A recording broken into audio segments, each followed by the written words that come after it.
આજે સવાલ નવા નિમાયેલા કૃષિ મંત્રી જીતુ વાઘાણી અને જૂના કૃષિ મંત્રી રાઘવજી પટેલને કરવાનો છે। બોટાદની અંદર જે કડદાકાંડ ચાલુ થયો, હળદળ ગામની અંદર જે આખી માથાકૂટ સામે આવી, ખેડૂતોને જેલમાં પૂરવામાં આવ્યા અને તેમ છતાં ઘણી બધી જગ્યા ઉપર આપણે જોયું કે જે આ કડદા પ્રથા ચાલુ હતી અને હવે એ જ સમય દરમિયાન ક્યાંક સરકાર અને જે આ કૃષિ મંત્રી છે એમનું જે ખાતું છે એમને ક્યાંક હવે એવું ભાન થયું હોય કે આપણે હવે તમામ એપીએમસીઓને ક્યાંક જગાડવાનો પ્રયત્ન કરવો પડશે, કારણ કે જો આ અલગ અલગ જગ્યા ઉપર કડદાકાંડ જે ચાલી રહ્યો છે એ ક્યાંક જો નાબૂદ નહીં કરીએ તો પછી પરેશાની આપણને બધાને છે। પુરાવો એક સામે એ આવ્યો છે કે જે ગાંધીનગરથી એક પરિપત્ર જાહેર કરવામાં આવ્યો, તમામ એપીએમસીને કહેવામાં આવ્યું કે જે આ બધું ચાલે છે ખેડૂતોને એમના પૂરતા ભાવ આપવામાં આવે, કોઈ જ જગ્યા ઉપર જે આખું જ્યાં ગોલમાલ ચાલે છે તે બધી બંધ કરવામાં આવે। નમસ્કાર, આપ જોઈ રહ્યા છો નિર્ભય ન્યૂઝ અને હું છું આપની સાથે રિધિ। બોટાદની અંદર હળદળકાંડ બન્યો અને એમની પહેલા જે કડદા પ્રથા છે તે બંધ કરવા માટે જે તમામ જે નેતાઓ છે, આમ આદમી પાર્ટીના રાજુ કરપડા હોય, પ્રવીણ રામ હોય કે એમની સાથે બીજા પણ ખેડૂતો હોય, આ બધા ભેગા થયા, માથાકૂટ સર્જાય, 2 દિવસ સુધી આખી માથાકૂટ સામે આવી, ખેડૂતો ભેગા થયા અને હવે એ જ બાબતે રહી અને જે સરકાર છે તે જાગી છે, પણ હવે સરકાર જાગી છે તો પછી હવે આમાં પૂરતું ધ્યાન પણ આપવામાં આવે તે પણ જોવાનું છે। સૌથી પહેલા જે પરિપત્ર સામે આવ્યો છે તેમને લઈને ચર્ચા કરવી છે। જે આ પરિપત્ર છે 15/10/2025 છે, એટલે કે જે 10 દિવસ પહેલાનો છે, પરંતુ સારી બાબત છે કે સરકાર હવે જાગી છે। જે ખેતીવાડી ઉત્પન્ન બજાર સમિતિ તમામ એટલે કે જે ચેરમેન છે તમામને આ પરિપત્ર લખવામાં આવ્યો છે અને પરિપત્ર લખાયો છે નાયબ નિયામક ખેત બજાર અને ગ્રામ્ય અર્થતંત્ર દ્વારા। વિષય છે બજાર સમિતિઓમાં ખેડૂતના ખેત પેદાશોની હરાજી બાદ તોલ અને ભાવની સ્પષ્ટતા કરવા બાબત। જે રીતે આપણે બોટાદની અંદર કડદાકાંડમાં જોયું કે કપાસ પહેલા 1300માં લેવામાં આવે અને પછી જ્યારે ખેડૂત છે એ ગોડાઉનમાં ઉતારવા જાય તો એમનો ભાવ છે 100-200 રૂપિયા ઘટાડી દેવામાં આવે છે। હવે એ જ બાબતે ખેડૂતની સાથે સ્પષ્ટતા કરવાની વાત પણ અહીંયા કરવામાં આવી છે।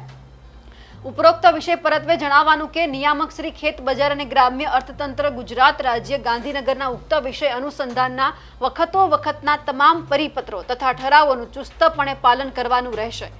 આ ઉપરાંત નીચે જણાવ્યા મુજબના મુદ્દાઓનું પણ ચુસ્તપણે પાલન કરવાનું રહેશે। મુદ્દો પહેલો છે ખેડૂત માલની હરાજી બાદ બજાર સમિતિના વજન કાંટામાં વજન કરવું અને તે વજનમાં કોઈ કપાત કરવી નહીં તથા વજન મુજબ હરાજીમાં પડેલ ભાવથી થતી કિંમતનું બિલ આપવું।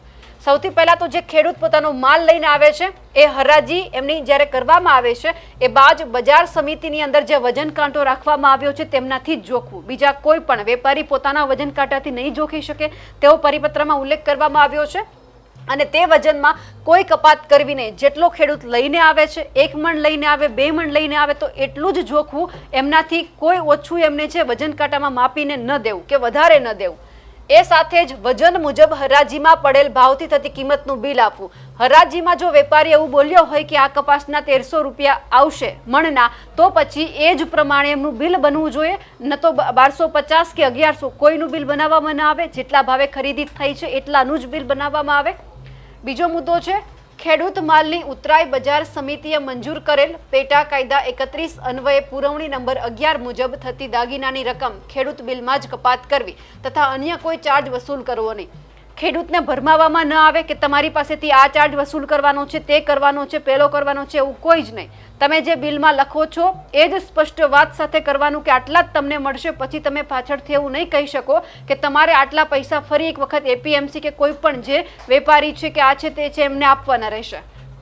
આ સાથે જ ખેડૂત માલની હરાજી બાદ ખેત પાકની ખરીદી કરનાર વેપારી જો તે માલ તેની જીનિંગ ફેક્ટરી, ઓઇલ મિલ, તમાકુની ખડી કે તેના ગોડાઉન ઉપર ખેડૂતના જ સાધનમાં લઈ જવા ઈચ્છે તો ખેડૂતને તે વાહનના ભાડા પેટે વળતર રોકડમાં આપવાનું રહેશે। બોટાદમાં જોયું હતું કે ખેડૂતોની ફરિયાદ એ હતી કે કપાસ એ જે વાહનમાં ભરીને જાય છે, સૌથી પહેલા વેપારી જોવે છે, વેપારી એમ કહે છે કે ડન, હવે તમે તમારો જે આ માલ સામાન છે અમારા ગોડાઉન સુધી પહોંચાડો, એટલે ખેડૂત ત્યાં જાય છે। પણ હવે આ પરિપત્રમાં એવું કહેવામાં આવ્યું છે કે વેપારી અને ખેડૂત વચ્ચે જો વાતચીત થાય કે વેપારી પાસે કોઈ સાધન નથી, કોઈ માણસો જે આ જણસ ઉતારવાવાળા નથી, તો ખેડૂત પોતાની જે જણસ છે એ આખી જે વાહનમાં લઈને આવ્યો છે એ જ વાહન સાથે વેપારીના મિલ સુધી લઈ જાય અને ત્યાં ઉતારવામાં આવે। તો પછી જેટલું ટ્રાન્સપોર્ટેશનનું જે ભાડું થાય છે જે એપીએમસીથી જે ગોડાઉન સુધીનું એ તમામ ખર્ચ છે એ વેપારી ખેડૂતને આપે। ખેડૂત પોતાના ખર્ચે લઈને જાય એવું અહીંયા કહેવામાં નથી આવ્યું. આ બધા જ પૈસા જેટલું ટ્રાન્સપોર્ટેશનનું ભાડું થાય છે એ બધું જ વેપારી ચૂકતે કરે. આ સાથે જ અને વળતર રોકડમાં આપવાનું રહેશે. કોઈ પણ એવું નહીં કહેવામાં આવે કે હું તમને ચેક આપું છું કે તમને પછી આપી દઈશ, એવું પણ નહીં. જેટલું થાય છે એ જ સમયે રોકડા એમને આપવાના રહેશે. ખેડૂત માલની હરાજી બાદ વે બ્રિજ ઉપર થયેલ ચોખ્ખા વજનમાં વે બ્રિજ ફરક કે વધારાનું વજન કે અન્ય રજ તરીકેનું વજન કપાત કરવાનું રહેશે નહીં. ખેડૂતનો માલ જે હરાજી બાદ જે વે બ્રિજ એટલે કે વજન કાંટા ઉપર ચોખ્ખા વજનમાં જોખાયો છે એ જ વજન મુજબ એમનો માલ સામાન ગણવામાં આવશે. પછી એ કહેવામાં નહીં આવે કે તમે જે બુંગળમાં લઈને આવ્યા છો, જે તરફારમાં લઈને આવ્યા છો એમાં જ તમારો જે આ છે અડધું બાકાત કરવામાં આવશે, એવું કંઈ જ નહીં. જેટલું જોખાયું છે એટલું જ લઈ અને પછી ગોડાઉનમાં નાખવાનું. આ સાથે જ ખેડૂત માલની હરાજી સમયે જે તે ખેત પાકની ક્વોલિટી તપાસી લેવી અને તે મુજબ હરાજીમાં ભાવ બોલવો. એટલે કે અહીંયા 1500 રૂપિયા ભાવ બોલાયો છે, 1200 રૂપિયા બોલાયો છે, તો એ જ ભાવે ખરીદી કરવાની. ઉતારવા જાય એ પછી એમને કહેવામાં નહીં આવે કે તમારે આટલા ઓછા રૂપિયા અમે તમને આપીશું, તમારે લેવાના છે. એટલે ચોખવટ કરવામાં આવી છે કે ખેડૂત માલની હરાજી સમયે જે તે ખેત પાકની ક્વોલિટી તપાસી લેવી. એ જ સમયે જો વેપારી છે એ કપાસ લે છે, મગફળી લે છે, તો બધું જ ચકાસે કે આમાં છેલ્લેથી લઈ કે પહેલે સુધી કંઈ જ ખરાબી કે નુકસાની નથી. પછી જ જો વેપારી લેવા માંગે તો જ આગળ વધવાનું. પછી અડધું લેવાઈ જાય અને પછી એવું કહેવામાં આવે કે આ માલ ખરાબ છે, તો એવું નહીં ચાલે. પહેલાં જ તમારે તપાસી લેવું પડશે. આ સાથે જ એકવાર ભાવ જાહેર હરાજીમાં નક્કી થયા બાદ અને માર્કેટ યાર્ડમાંથી જે તે વેપારીની જીનિંગ ફેક્ટરી, ઓઇલ મિલ, તમાકુની ખડી કે તેના ગોડાઉનમાં માલ ઉતર્યા પછી તેમાં ક્વોલિટી, ભેળસેળ કે ગમે તે બહાને કોઈ પણ જાતનો ભાવ ફેર કરવાનો રહેશે નહીં. એટલે કે કડદો કરવાનો રહેશે નહીં. અહીંયા સ્પષ્ટ એવું કહી દેવામાં આવ્યું છે કે પછી કોઈ પણ વેપારી એવું નહીં કે તમારો જે આ ભાવ ફેર છે અમે તમને આટલો આપીશું, અમે પહેલાં તમને ભલે આટલા આપ્યા પરંતુ હવે તમારો માલ સામાન ખરાબ છે એટલે હવે તમને પૈસા ઓછા મળશે, એવું ક્યાંય જ નહીં ચાલે.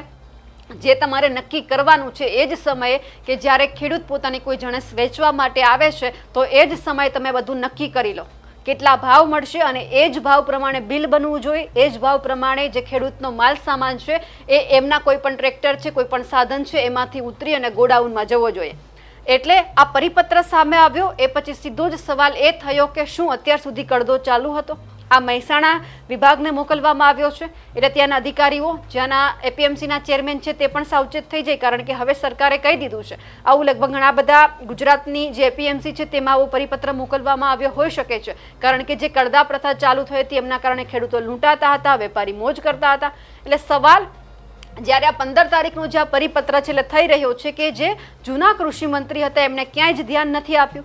હવે નવા કૃષિ મંત્રી આવ્યા છે તો કદાચ હવે તેમની પાસે પણ આશા રાખીએ કે તમે બીજી એપીએમસીમાં પણ ચેક કરજો કે આવું ક્યાંય થાય છે ખરું, અને જો થતું હોય તો એમના ઉપર ધ્યાન આપજો. કારણ કે આ પરિપત્ર બહાર પડ્યો છે એટલે એનો મતલબ સ્પષ્ટ એ થયો છે કે ક્યાંક કડદો ચાલી રહ્યો હતો, ગોલમાલ થતી હતી અને ખેડૂતોને લૂંટવાનું કામ થતું હતું.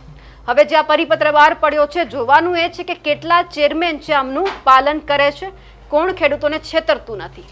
અમારા અહેવાલને લઈને આપનું શું માનવું છે કમેન્ટ કરીને ચોક્કસથી જણાવજો. સાથે જ અમારી નિર્ભય ન્યૂઝ ચેનલને લાઇક, શેર અને સબસ્ક્રાઇબ કરવાનું ભૂલશો નહીં. નમસ્કાર.